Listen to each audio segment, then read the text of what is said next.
Hi, Denise Abdil here, and I have the pleasure of being your guide for everything children's language and reading development for ages 4 to 8.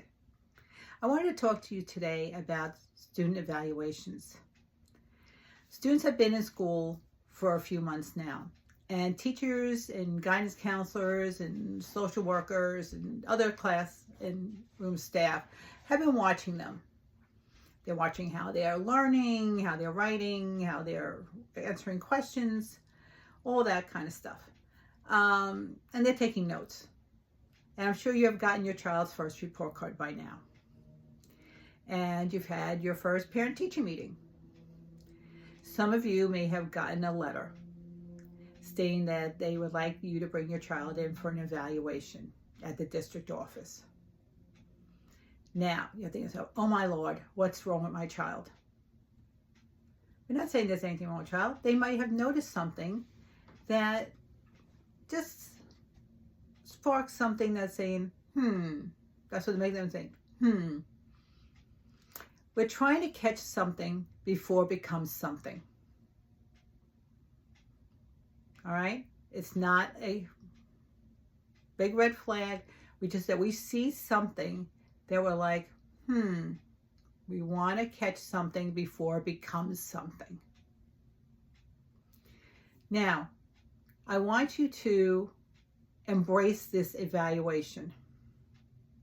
The first thing you need to do with this evaluation is not only filling out all the paperwork, is part of it is taking your child for a complete physical at the pediatrician's office. Another part of this is going for a complete eye exam and a hearing exam, and doesn't mean at the pediatrician's office. The pediatrician doing, how many fingers am I holding up, does not cut it. Going like this behind the kid's head, do you hear this? Does not cut it. We want a full eye exam at an ophthalmologist or an optometrist's office, where they're going to put the things on the kid and say how many, read the eye chart, the whole bit and everything, okay? We want you to take them to an audiologist. They put the headphones on, raise your hand every time you hear the sound, that kind of thing, okay? You would not believe how many kids we find that the problem was they needed glasses. That was the problem that they were having in school. They needed glasses. Or they had a problem with hearing. And you know why they had a problem with hearing? Because at home, they are listening to things that are too loud. The TV is too loud.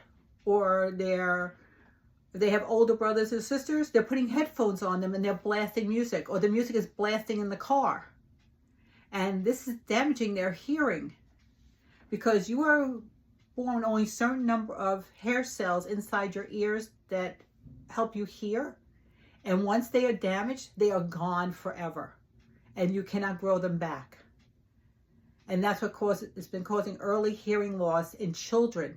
These loud movies, these surround sound things that people have now in their couches and in their homes and in their cars, too loud noises, and they're damaging children's hearing.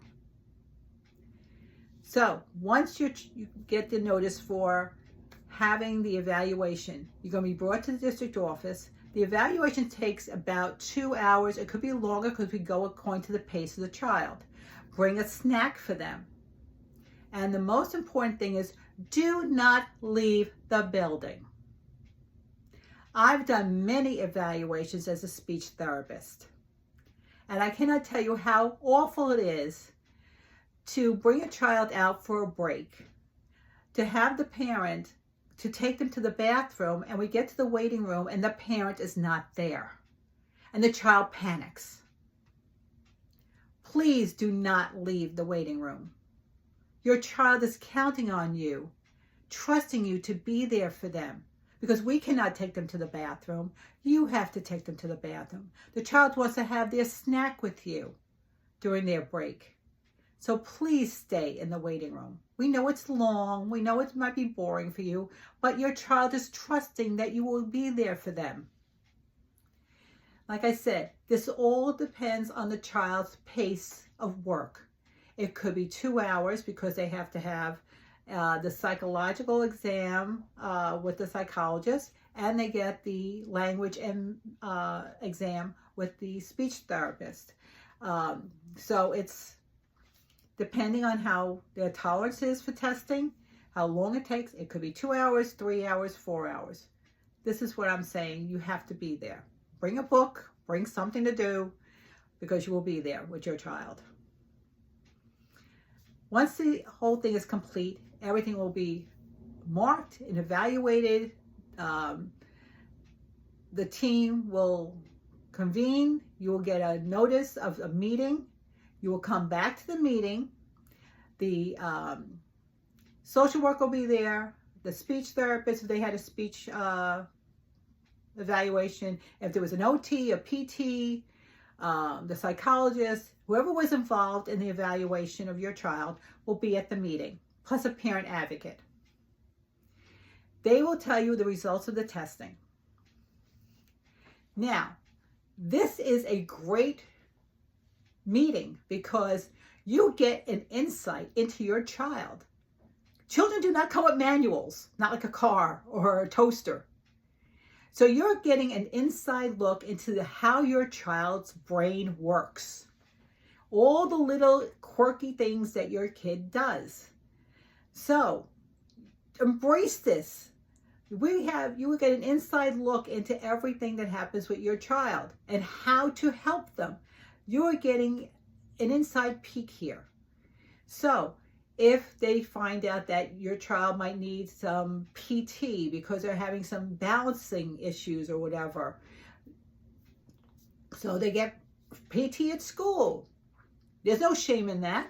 It's going to help them learn how to balance and walk or sit correctly, and their neck, maybe they're having something with their neck or they're sitting improperly. So it's going to help them with their posture. You don't want a kid that's all humped over as they get older. They get to be 18 years old and they got their spine is all crooked. So this is a good thing. Or OT, if they're having problems holding their pencil and their handwriting, you want them to have no wrist problems or have to go for surgery later on in life. This is going to help them.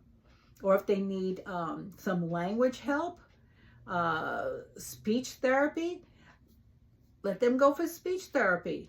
I've had children that came to speech therapy and within a couple of years, they were out of speech therapy because they did so well, they didn't need it anymore. There's no shame in this. Or if they need help with math or understanding what they're reading and they need resource room, let them get the extra help so they are successful in their classes. There is no shame in this, in a child getting extra help in order to be successful in school.